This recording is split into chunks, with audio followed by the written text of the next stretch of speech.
কিন্তু আমরা জেল খেলেছি, আমাদের মামলা মোকদ্দমা হয়েছে, কিন্তু বক্তারা যারা বক্তব্য দিয়েছে আলেম ওলামারা তারা কিন্তু কোনোদিন রাজনীতির সাথে জড়িত ছিল না, তাদেরকেও কিন্তু রেহাই পায়নি বিগত সরকারের আমলে। তাদেরকে বক্তা হিসেবে বক্তব্য দিতে গেল সে মানে অনুষ্ঠান থেকে উঠিয়ে নিয়ে যাওয়ার পরে রাজনীতিকে সে তাদেরকে তাও হয়েছে।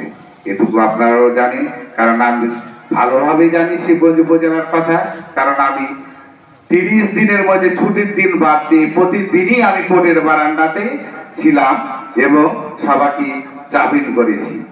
সে আমাদের বিএনপি দলের যারা আসামি ছিল তাদেরকে সবাইকে সে অধ্যাপক শাহজাহান মিয়া জামিন করেছে, তার মাধ্যমে আমি তাদের সবাইকে জামিন করেছি। এই জন্য সবকিছু আমি জানি। আপনাদেরকে একটি কথা বলতে চাই, আমার সৌভাগ্য যে আমি আজকে এমন একটি প্রতিষ্ঠানের কাছে মানে প্রধান অতিথি হয়ে এসেছি যেখানে মাদ্রাসা, মসজিদ এবং গোরস্থান একসাথেই আছে। আমি আপনাদের কাছে এটুকু বলতে চাইবো, আপনাদের হাতে দান না বাড়াতে গেলে কিন্তু এগুলো প্রতিষ্ঠান কিন্তু হবে না, মানে আপনাদের দানের মাধ্যমে কিন্তু এই প্রতিষ্ঠানগুলো চলে। আমি একটি ব্যক্তিগত কথা বলতে চাই, আপনারা মানে আমি আমার 2 ছেলে, এক ছেলে এক মেয়ে, মেয়েটি আমার মানে সাধারণ লাইনে জেনারেল লাইনে লেখাপড়া করে, আমার একটি ছেলে, তবুও আমি কিন্তু নুরানি শেষ করে হাফিজিয়াতে পদার্পণ করেছে, তিনি 7 পারা অবস্থান করছে। কারণ আমি যখন মাদ্রাসাতে প্রথম দিই তখন মানুষ অবাক হয়েছিল যে আপনার মতো ফ্যামিলির লোক কি করে ছাত্র মানে ছেলেকে মাদ্রাসা লাইনে দিলেন।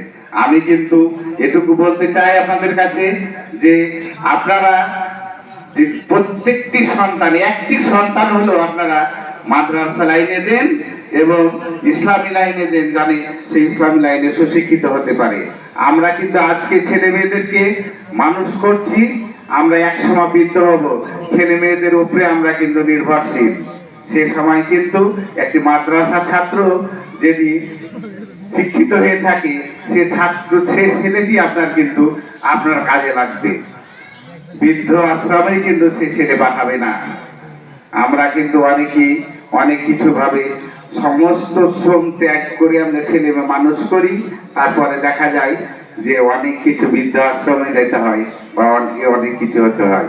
আমি আপনাদের কাছে এটুকু আবেদন করব, প্রত্যেকটি ছেলে মেয়ের মধ্যে একটি ছেলেকে হলো মাদ্রাসায় দেন, সুশিক্ষিত করেন মাদ্রাসা লাইনে, ইসলামী লাইনে।